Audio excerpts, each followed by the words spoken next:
maaga kang gumising, 2:00 na madaling araw. Sabi ng iyong inay, anak, maya-maya na raw kayo na umalis. At ilang minuto kang naghintay, pagkat nais mong ipanalangin kalusugan ng iyong itay. Hanggang sila'y naggayak na kayo na ay tutungo sa tahanan ng Panginoon na may pagsusumamo. Na baka sa iyong matang pinipigilan mong iluha, pagkat kahilingan mo'y buhay mo na lang sanang makuha. Wag lang ang iyong itay at tanda mong ibigay bilang sukli mo sa pagmamahal nilang binibigay, na hindi matutumbasan kahit ano mang kayamanan. Kaya sa iyong panalangin ay handa mo ng bayaran, nang kayo'y makarating pinasya mo dun sa harap. Baka sakaling dinggin niya na handa ka nang humarap sa lahat ng iyong kasalanang nagawa mo sa mundo. Mabuti ka pa rin kaibigan, nandito lang sa'yo. Nasaan ka man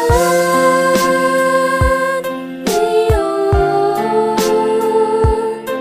alam namin ika'y masaya. Kung nasan ka man ngayon naroroon, lagi mong isipin, laging nandito ka, kasama ka, mananatili ka sa aming Tila isang kagulat-gulat ang nangyari.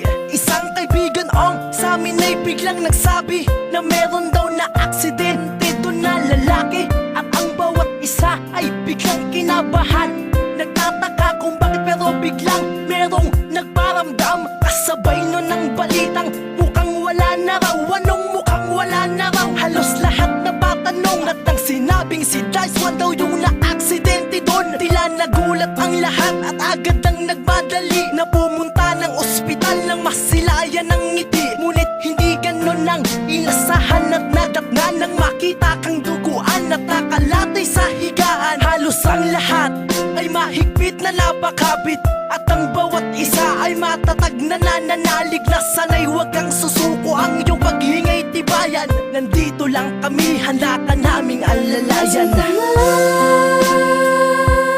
ngayon, alam namin ika'y masaya. Kung nasan ka man ngayon naroroon,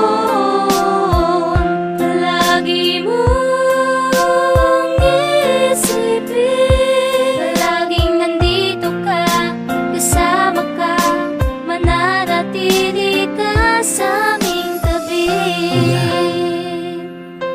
Kung nasan ka man ngayon, sana alagaan mo pa din sila mama at papa tulad ng pag-aalaga mo sa kanila nung buhay ka pa. Lagi mo silang palakasin para maging matatag pa sila. Kuya, kung kailan nagbago ka na, dun mo naman kami iniwan. Wala na akong kuyang makakasuntukan. Wala na akong kuya na mag-aalala sa akin pag wala pa ako sa bahay. Mamimiss ko ang bawat text mo sa akin na nag-aalala ka. Kahit dun lang tayo nag-uusap, sobrang saya ko na. Kuya, alam mo pag yung tinitext kita tapos nagre-reply ka kaagad, alam ko din gusto na akong makausap sa personal.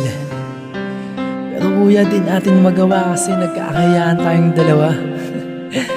Pero nakakatawa kasi para tayong mga tanga. Nagkakaharap na tayo pero di pa rin tayo nag-uusap. Kahit gusto naman nating dalawa. Kuya, mahal na mahal kita. Tol, sana hindi mo na lang kami iniwan. Nasaan ka man